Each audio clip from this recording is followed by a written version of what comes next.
మన స్వతంత్రమైన నాలుకే మన సొత్తు, ఎవరిదో నాలుకే కాదండి, మనదే నాలుకే, సొంతమైన నాలుకే. దానితో ఏం కిరాయి తీసుకుంటున్నాం, ఏం కిరాయి ఇస్తున్నాం, ఏం తెలుసుకుంటున్నాం? పొద్దున లేస్తే సాయంత్రం వరకు మనకు ఏ విధంగానూ పరమాత్ముడు ఏ టైంకు సూర్యుడు రావనో వస్తాడు, ఏ టైంకు ఏ చేయాలనో చేస్తాడు. కానీ అందులో మన సొత్తు ఎంతున్నదండి? చాలా విలువైన సొత్తు ఉన్నది. ఎండ లేకపోతే బతకము, గాలి లేకపోతే బతకము, నీరు లేకపోతే బతకము, మనం భూమి మీద పుడితే భూమి మీద నడవకపోతే బతకము. మనకి ఇన్ని కింటాల బరువు పోస్తుంది భూదేవత. భూదేవకి ఏం పెట్టి మనం రుణం తీర్చుకుంటాం?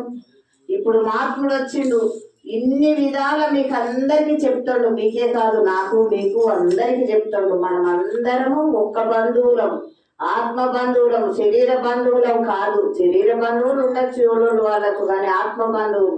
ఆత్మ బంధువులకు ఏ ఆదాయం పెడితే ఖర్చు ఉంటుందండి?